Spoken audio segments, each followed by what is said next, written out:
Assalamualaikum dan salam sejahtera. Kita bertemu lagi dalam PDPR Matematik. Okey, dalam bab 8. Jadi ini adalah bahagian pertama untuk 8.2 sukatan serakan. Dalam ni kita akan belajar julat dan juga julat antara kuartil.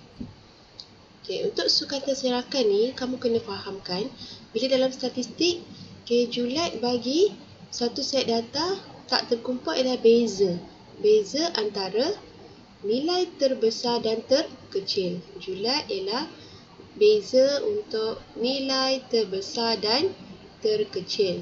Okey, jadi ini maksud dia. Sukatan ni akan memberikan kita gambaran lah macam mana data tu ditaburkan. Contohlah dalam ujian-ujian kamu jalankan, kalau kelas tu ada julat markah yang kebolehan murid tu berbeza, bila kita dapat lihat julat markah dia lebih besar. Jadi, lihat pada contoh 3. Dalam contoh 3 ni, diberi set data 34 hingga 20 dan dia tidak tersusun. Okey, tak ada masalah kalau tak tersusun pun. Kita tengok data ni, kita dapatlah yang terkecil dia 14 dan yang terbesar dia 40. Kita hanya tolakkan yang terbesar dengan yang terkecil, kita dapatlah julat dia. Untuk contoh 4, okey, di sini ada jadual markah untuk kuis kimia. Kita ada markah 2 ataupun skor 2 hingga 8 dan beberapa bilangan murid untuk setiap skor lah. Jadi untuk tahu julat bagi data ini, kita lihat daripada skor yang terkecil ialah 2. Okey, kita perlu nampak 2 paling depan yang terkecil, yang terbesar dia 8. Jadi kita hanya tolakkan yang terbesar dengan yang terkecil, kita dapatlah 6. Untuk cari julat antara kuartil, okey, tadi kita belajar julat. Sekarang ni julat antara kuartil pula. Kita tengok dulu untuk data tak terkumpul. Okey, data tak terkumpul ni dia tak ada dalam bentuk jadual lah, dia tak tersusun lagi. Jadi, bila kita tahu nilai tu, kita kena buat apa? Cari kuartil pertama dia dengan simbol Q1, kuartil pertama. Dia adalah 1/4 daripada kuartil yang ketiga. 1/4 yang pertama. Kuartil ketiga, okey, kuartil ketiga adalah Q3. Data dia adalah 3/4 dari keseluruhan. Jadi macam mana kita nak tahu Q1 dan Q3 ni? Kita kena susun dulu data tu, tertib menaik, kemudian kita tentukan dulu median. Okey, jadi perkataan ni akan nak susun, lepas tu cari median. Lepas tu kita buat apa? Buat bahagikan set tu untuk 2 bahagian. Kita nak cari data sebelum dan selepas dia berapa. Jadi Q1 adalah dia punya kuartil pertama yang berada data sebelum. Q3 data tu berada di tengah-tengah selepas median. Jadi bila bilangan genap dan ganjil ni dia ada perbezaan lah. Nanti saya akan tunjuk contoh. Okay, kalau ganjil kita boleh tahu saja daripada susunan data. Tapi untuk genap dia ada cara, kita kena cari purata. Okay. Jadi baru kita tengok untuk formula julat antara kuartil dia adalah Q3 iaitu kuartil ketiga tolak dengan kuartil pertama. Okay, tak faham kan ayat dia panjang berjela. Jadi kita lihat contoh. Nak cari julat A ni, kita lihat berapa dia punya data. Okay, A 1, 2, 3, 4, 5, 6, 7, 8, 9, 10, 11. Okay, data yang pertama ni ganjil. Kita akan tengok contoh yang ganjil. Contoh ganjil senang. Kita akan terus dapat median dia tengah-tengah. Macam mana nak tahu? Kita dah susun dalam bentuk tertib menaik. Soalan ni dalam tertib menaik dah kan? Jadi kita kira 1, 2, 3, 4, 5. 5 data yang sebelum. Belakang poin 1, 2, 3, 4, 5. 5 data selepas. Jadi median ni kita terus dapat yang tengah. Okey. Kemudian nak cari kuartil pertama dengan kuartil ketiga. Kita tengok data sebelum. Untuk kuartil pertama, kita kira ada berapa cerapan kat sini. Okey, dia ada 2 depan dan 2 belakang. Maksudnya 2 sebelum dengan 2 selepas. Jadi kita akan dapat kuartil pertama dia Q1 dia 6. Okey. Untuk kuartil ketiga pula, kuartil ketiga kita tengok data selepas median ni. Jadi ada dua data sebelum, dua data selepas. Jadi kita akan dapat kuartil ketiga dia 20. Ni senang sebab kita dapat terus tengah. Kuartil tu di tengah-tengah antara data yang ada tu kan. Jadi kita tengok formula untuk julat antara kuartil ialah kuartil 3 tolak kuartil 1. Kuartil 1 dia adalah yang di depan ni. Tolakkan 20 dengan 6, kita dapat 14. Jadi mesti ingat lepas susun, cari median dulu. Baru kita cari kuartil dia.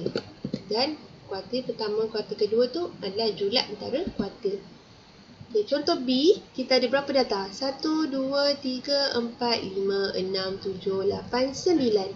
Okay, ini masih data yang ganjil. Jadi, bila data yang ganjil, median dia yang tengah-tengah tak ada masalah, terus dapat. Bila kita asingkan 4 data sebelum, 4 data selepas ni, kita dapat 19 sebagai median. Okay, untuk kuartil pertama kita ada dua cerapan di sini. Ada berapa ni? Maksudnya ada 4. Bila 4 dia genap, kamu kena cari kuartil dia purata. Purata tu apa? Okay, untuk Q1 purata bermaksud hasil ditambah dibahagi 2. Okay, 14 tambah 14 bahagi 2, kita dapat 28 bahagi 2. So, kita masih dapat 14. Okay, ni kuartil 1 dia. 14 tambah 14 bahagi 2. Kuartil ketiga pula adalah 4 data selepas. 1, 2, 3, 4. 4 data selepas median kan? Jadi, dia genap. Bilangan yang genap, kita kena cari purata. Jadi, Q3 atau kuartil ketiga dia 20 tambah 21 bahagi 2, kita dapat 41 bahagi 2. So, kita dapat 20.5.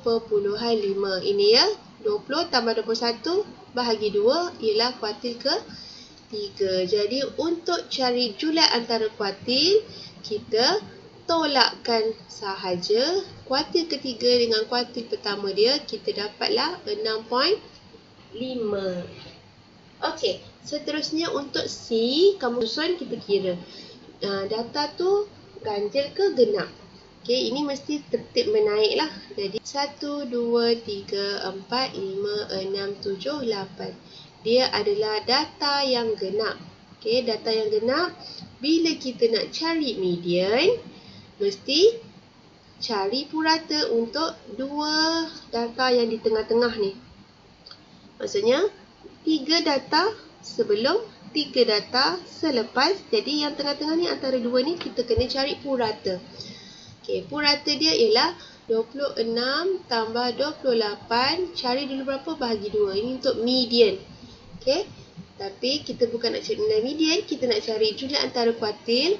Jadi kita tengok kuartil pertama dan kuartil ketiga dia. Okey, median di sini kan, median di antara dua ni dia berada di sini. Jadi kita ada lagi dua cerapan sebelum dengan selepas untuk kuartil pertama dia. Jadi kita kena ulang balik cari purata di sini. Okey, untuk kuartil pertama dia 2.5 tambah 2.5 bahagi 2. Okey. Kalau nilai dia dua sama, tak ada masalah. Kita dapat kuartil pertama dia samalah 2.5. Okey. Untuk kuartil 3, okay, kita kira dua cerapan sebelum, dua cerapan selepas ni daripada median.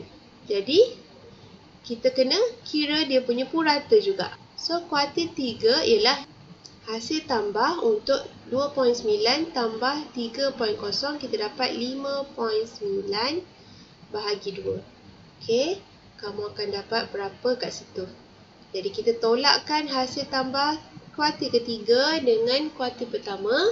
Kita akan dapat julat antara kuartil. Jadi, kita dapat 0.45. Okay, untuk contoh 6 pula, ini adalah satu set data yang terkumpul. Apa maksud terkumpul? Dia dah susun dalam bentuk jadual.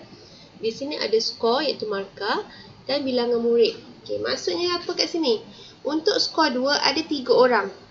Okay, jadi bila kita nak susun dia, banyak kerja lah. Kita kena tengok ni. 3 orang untuk 2. So, 2 ada 3. Okay, untuk skor 3 ada berapa kat situ? Ada 5.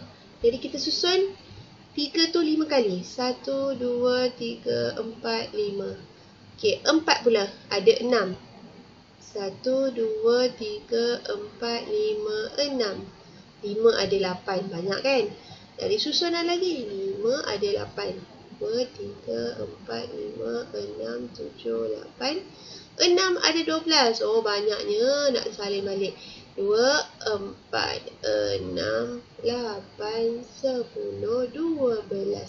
7 ada 7. 1, 2, 3, 4, 5, 6, 7. Dan 8 ada 3. 1, 2, 3. Okay, nampak tak? Data ni terlampau banyak dan susah nak kira kan? Jadi, kita buat secara data terkumpul ni dalam bentuk jadual. Okay, di mana kita tambah lagi satu untuk baris atau ruang kekerapan longgokan. Okay, kalau kamu pergi pasar, longgokan ni, longgok-longgok ni maksudnya kita nampak dia sekelompok-sekelompok banyak kan. Jadi kita tambahkan. Okay, macam mana nak tahu? Kita tengok sini. Kekerapan longgokan bagi suatu data ditentukan dengan menambah kekerapannya dengan semua kekerapan data sebelum. Jadi, untuk data yang pertama, cerapan yang pertama ni, kita ada 3. Okay, 3. Jadi, kita terus dapat 3 sahaja kekerapan longgokan. Untuk skor 3, kekerapan longgokan dia adalah 3 ditambahkan dengan 5. Okey, data sebelum dia 3 tambah dengan 5 dapat 8. Untuk skor 4, data sebelum dia 8. Kena tambah dengan kekerapan dia iaitu bilangan murid dia 6 dapat 14. Ulang sehingga data yang terakhir iaitu skor 8 kita dapat 44. Jadi macam mana kita nak semak? Betul tak 44 ni? Kita kira bilangan murid ni. 3 tambah 5 tambah 6 tambah 8 tambah 12, 7 dan 3. Kita dapat nilai sama 44. Jadi untuk nak cari dia punya susunan data tu macam mana? Kalau yang pertama untuk skor 2 ada 3 kan? Ada 3 orang murid. Jadi kamu tengok sini dia berada cerapan pertama hingga ke 3. Okey. Kalau kamu lihat untuk skor 3 pula dia ada 5 orang. Okey, 5 orang ni bermaksud sampai cerapan ke-8. Jadi nampak tak? 3 ni dia sambung. Cerapan ke-4 sampai 8. Untuk skor 4, dia sampai cerapan 14. Jadi kita sambung dari 8, kita dapat 9 hingga ke 14. Yang belakang ni pun sama. Kita akan susun cerapan tu ikut bilangan dia. Okey, jadi kalau skor 6, kita ada sampai 34. Jadi, kita nak tahu ni, kita tengok nombor di sini 22. Jadi, cerapan 23 hingga 34. Dia semua tu adalah sambungan daripada cerapan yang sebelum dia. Okey. Untuk cari julat antara kuartil dia pula, kita kena tahu berapa kuartil pertama dan kuartil ketiga. Okey, untuk cari kuartil pertama, okey, tadi langkah-langkah tu ada dia bagi tahu kuartil pertama adalah 1/4 daripada jumlah dia. Jadi 1/4 ni darab dengan 44 kita boleh matikan. Okey, kita dapat cerapan yang ke-11. Bukan terus ambil 11, tapi cerapan yang ke-11. Jadi cerapan ke-11 tu berada di sini. Nampak tak? Antara 9 hingga 14, 11 tu berada di sini. Okey, jadi kita ambil data dia adalah skor 4. 4 berada dalam cerapan ke-11. Untuk kuartil ketiga ialah 3/4 daripada jumlah dia. Jadi bila kita potong, kita dapat 3 darab 11, cerapan yang ke-33. 33 ni berada di mana? Cari dalam ni. Okey, 23 hingga 34. Jadi 33 berada di sini. Okey, dituliskan 33. Jadi kita ambil skor 6 sebagai jawapan untuk kuartil ketiga dia. Sebab dia berada dalam cerapan ke-33.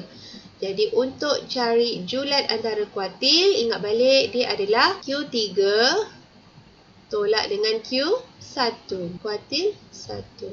Tolakkan kuartil ketiga dengan kuartil pertama. Jadi dapatlah 2. Okey, itu saja untuk bahagian pertama kita.